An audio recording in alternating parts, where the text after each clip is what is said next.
Hey, what's going on, everyone? This is Mike Kollin at MikeKollin.com. Okay, so today's video is going to be about nuances of narcissists and possibly even psychopaths or sociopaths or people that are just abusive.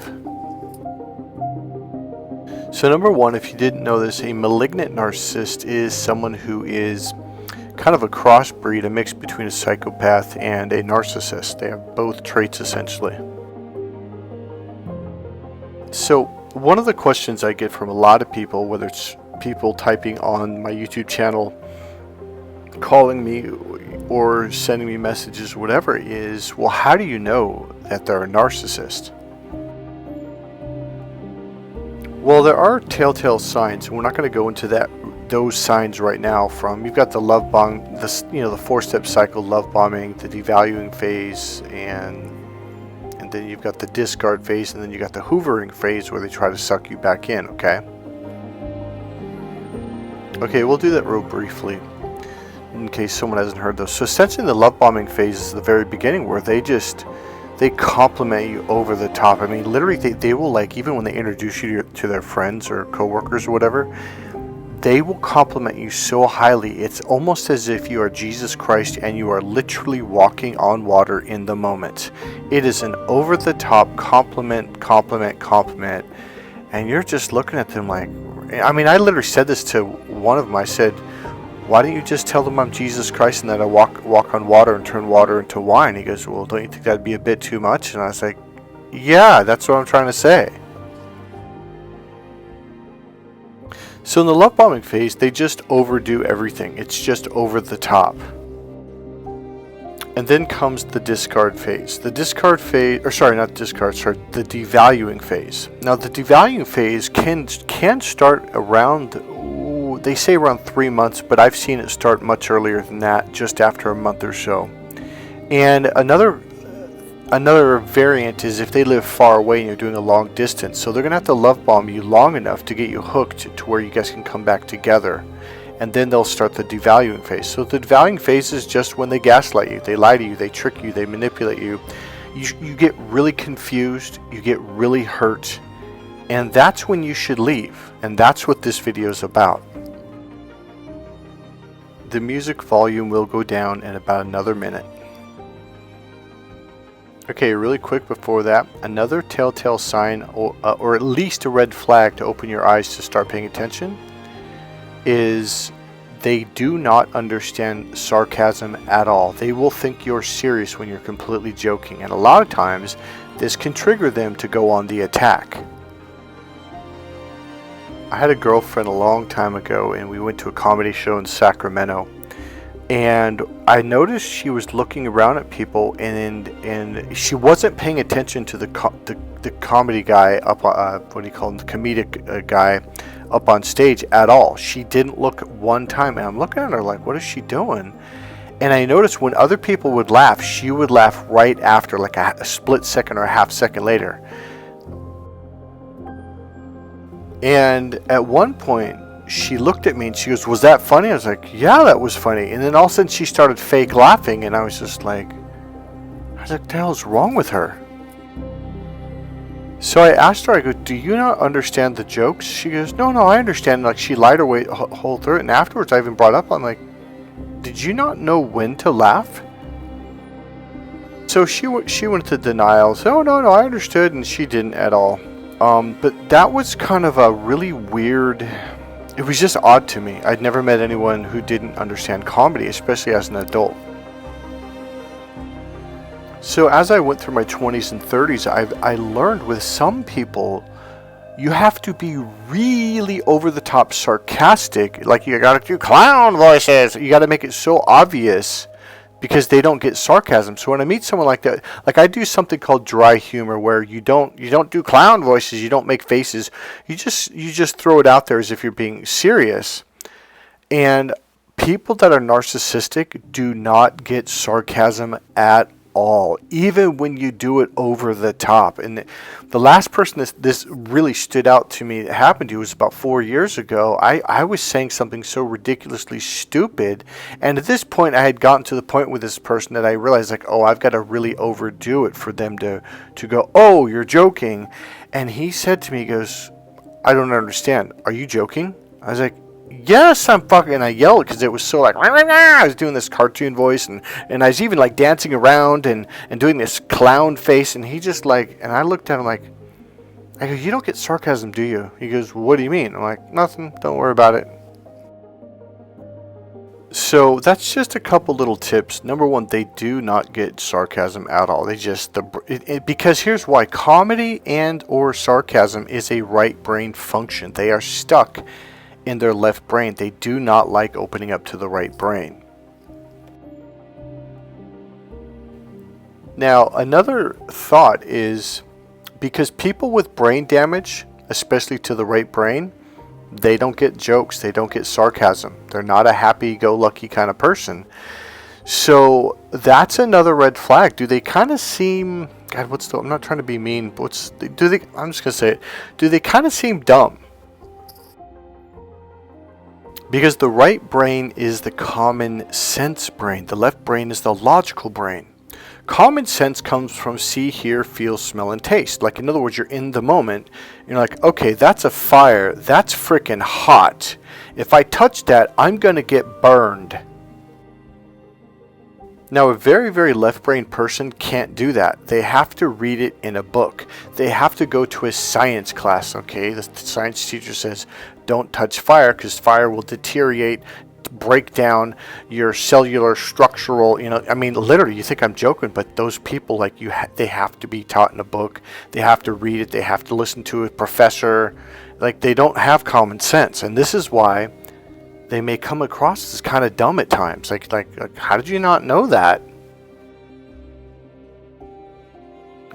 All right, so back to the cycle. So you got the love bombing cycle where they buy you flowers, they overdo it, over the top restaurants, over the top gifts, over the top compliments. It's just over the top. Number two, the devaluation phase, where they start cutting you down, gaslighting and lying, manipulating, etc., to hurt you. So you're going to feel a lot of hurt, pain, and confusion. Number three is the discard phase, where they just throw you away like trash. They just, boom, they cut you off. It's gone, done. And some of them will literally ghost you out of the clear blue sky. They're just like gone. They don't even tell you. They don't discuss it with you. They don't say, hey, we need to talk. Like, I'm not feeling good about this. Nothing. They just like, boom, and they literally just leave. And the hoovering phase, which is, in my opinion, named after the vacuum cleaner called the Hoover, they try to suck you back in. They try to come back around. They try to say, hey, come on over. Let's go to the movies. They call you. They text you. And what they will do is they will send you gifts and letters in the mail. They will do stuff like this to bring you back in for another round of the cycle. So essentially, in my opinion, the hoovering phase is just another love bombing phase. So I think there's actually 3 steps. You got love bombing phase, you've got the devaluing, you got the discard, and then they love bomb again, and they take you through the cycle over and over. A lot of people call it the hoovering phase because they're trying to bring you back in, but they use the same or similar tactics to the love bombing phase. So it really, to me, is a triangle.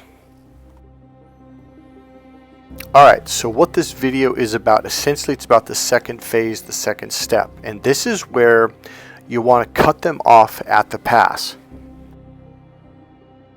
So that phrase comes from the old Wild Wild West days. When I was a kid growing up in the 70s and 80s, there was the cowboy and Indian movies, whatever, and there'd be bank robberies or whatever. And so they'd go down this one long path, and the whole rally cry was, cut them off at the pass, because usually there was some kind of shortcut where you could get ahead of them and stop them.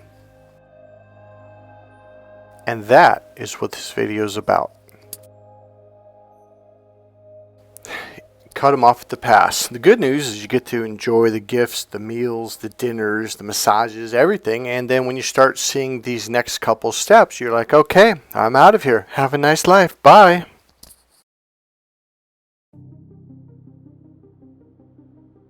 So here's essentially, we'll call it a rule. I don't really like rules because they can limit people, but Here's keep this. We'll just call it a rule. Keep this in mind. So this is a very common sense thing. It's not something you need to read in a book or whatever. If they're doing something to you, you should be like, okay, would I do that to someone? So another way of saying that is, if I love someone and I truly care about someone, even if it's a friend, let alone a partner, if I'm in love with someone and I care about them, or they're a good friend of mine or a good coworker, would I do this to them? And essentially, if the answer is no, then you just walk, you just end it. Another thing that narcissists purposely do is confusion. They will not answer a yes or no question with a straightforward answer, yes or no. They will spin in circles. They'll talk and talk and talk. You're like, okay, what? A lot of times they will completely change the subject, and you're going, wait, what does this have to do with what I just asked them? If someone does this to you consistently, leave. Confusion is the goal because here's why. Because it gets you out of thinking like, wait, why are they treating me like this? Why are they treating me bad? And it puts you in the state of confusion of trying to figure out what's going on. Like, why are they doing this? Why? Like, I don't understand. Like, did they mean it? Like, what was their answer? Like, and so now it's like you're clouded and you're blinded or foggy on what they're truly doing. So if you're experiencing confusion around someone, I would leave. Period. So let's say, best case scenario, you're with someone who is not a narcissist, they're not a psychopath, they're not a sociopath, and they're not just forgot the name of the other one. It'll come to me. So, what if you're just with someone who just sucks at communication, or they're too shy to communicate, or this is better. Or they just don't communicate in a way that clicks with you, that connects with you, and you're in this constant stage of, I have no idea what this person's saying, like, there's just confusion, lost, blah, blah, blah. Well, my recommendation is get out of that relationship because it's not a good match. It's just going to cause a lot of struggle for you. Now, if they need therapy, they should probably go to therapy. It is not your job to be their therapist.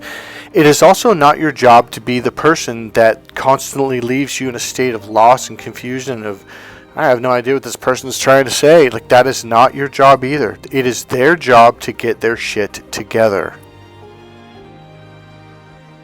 Now, let's use a little bit of common sense here. Let's say you go to compliment someone, and out of the blue, they kind of get pissed off, or they get angry, or just something like that. Well, guess what? That's the wrong response.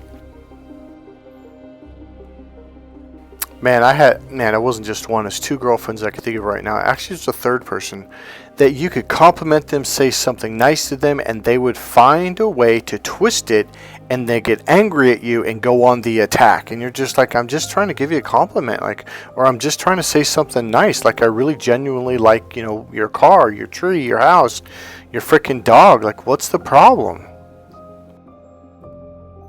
I'm going to tell you right now, if I'm in a relationship with someone like that, even if it's a friendship, I'm done. I'm gone. That shit is not going to go over well with me at all.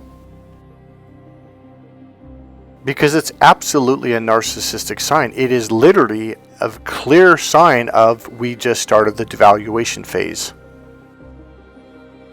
See, if they can turn something positive and turn it around into negative towards you and go on the attack and try to hurt you, and, oh, how could you say that? Oh, okay, I got one. I was with this girl in my 20s, and I was so in love with her, it wasn't even funny. And I remember this was about, I want to say it was the second year, because she was doing this. She would constantly get mad at me. And I was just looking for ways to like how does she not know how much I love her? And I was looking for a way to listen closely, patch things up, fix things. If you're looking for ways to patch things up, to fix things when you've done nothing wrong but compliment them, it is absolutely time to exit stage left. Bye. So before I share this experience, I want to say this. If you have spent a week or 2 weeks trying to make them happy, trying to fix things, trying to bring it back to the way it was during the love bombing phase, leave. Absolutely 100% leave. Do not wait a moment more. I'm going to tell you right now personally, if someone starts doing this within the first year of the probably year to about 16 months of the relationship, nah, I probably the first time like, yeah, I'm out of here. Look, if somebody doesn't like you for who you are, they should not be with you, period, end of sentence, done. And it's the same thing for you. If you don't like someone for who they are, getting mad at your compliments, finding ways to get angry at you, finding ways to hurt you, if you do not like that, guess what? You should leave too. Stop trying to fix shit. Stop trying to fix people. That is not your job. It's their job to fix themselves. The reason why I'm saying it so emphatically is because that's where you got trapped. That's what the narcissist knows about you, is that you're going to try to make things harmony. You're going to try to do things, to fix things, to bring back the harmony because you like harmony. What I'm telling you is if you are not already in a harmonious relationship, you should not be in that relationship. That's the problem. You're trying to fix something that they are purposely breaking. The reason why you haven't found the one, or at least someone that you really genuinely love to be around, love to go to dinner with, love to hug, love to cuddle, love to be with, is because you're trying to fix a relationship that's broken, that will always be broken because it wasn't meant to be, because your personality types just don't match. Period.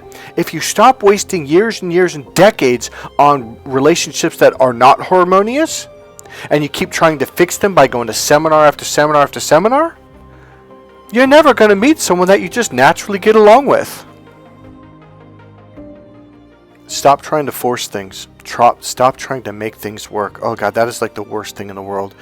See, the real reason why I'm doing this, the purpose is because this is what a narcissist is looking for in someone's personality.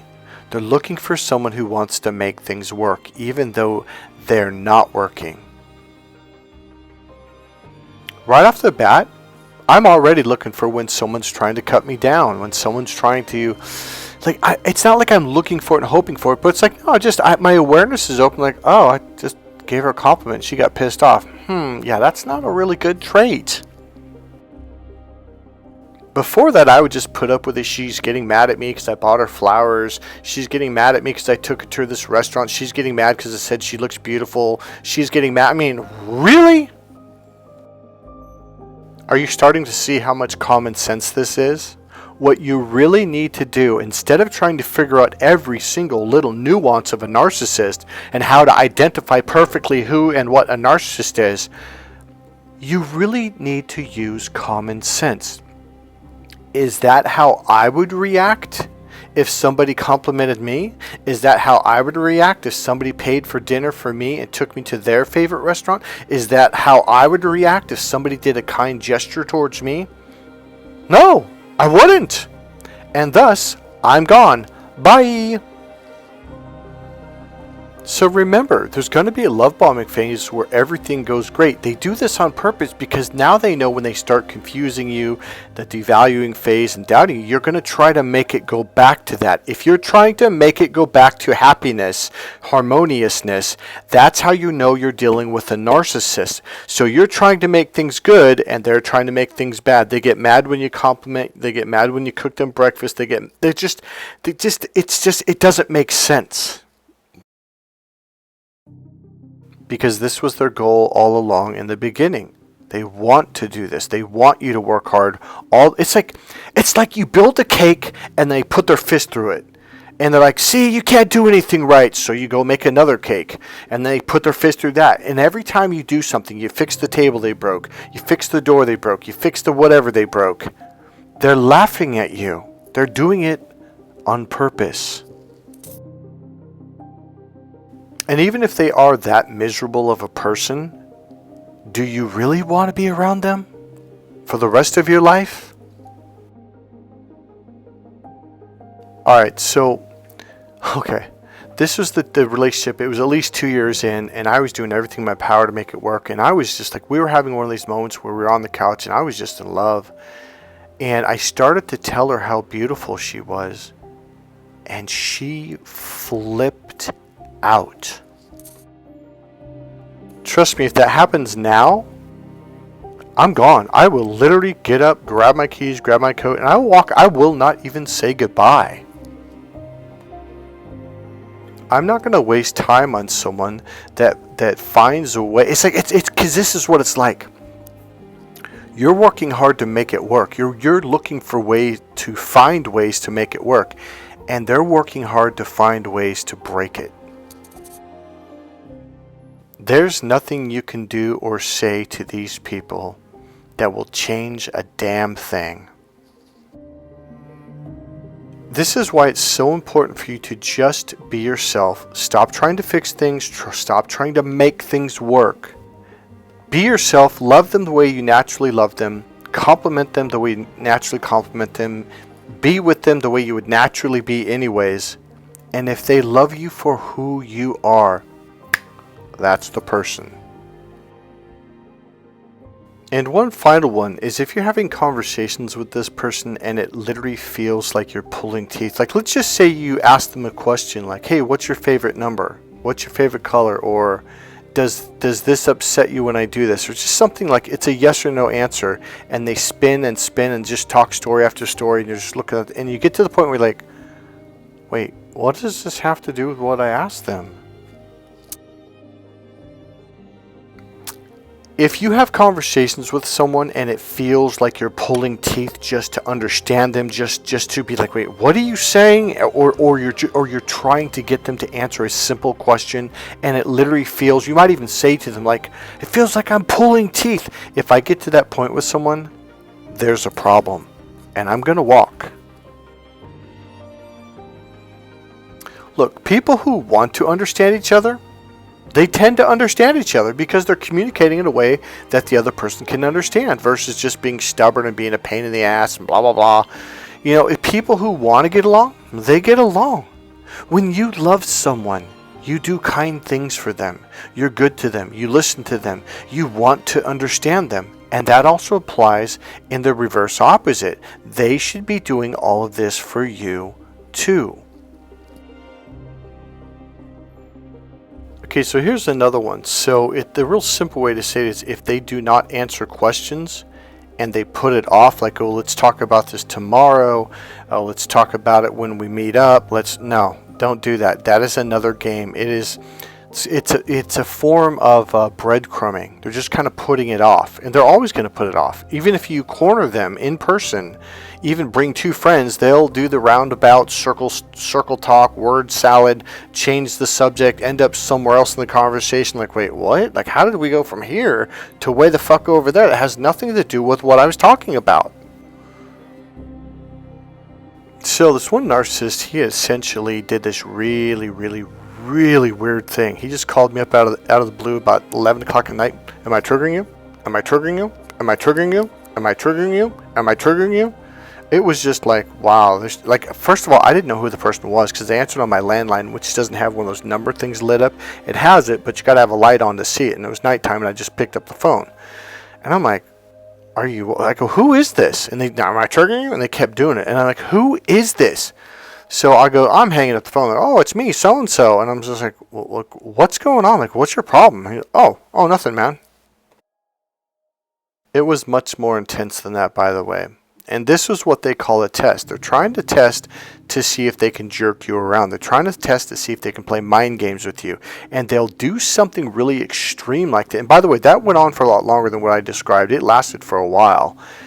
And so I'm like, you know what? You are one weird person. I'm done. Don't ever call me back. Blah, blah, blah. And the next day, oh, I'm so sorry. Because they wouldn't answer the question. I said, why are you doing this? Like, what is this? What does this mean? Like, what's going on? And they just wouldn't answer the question.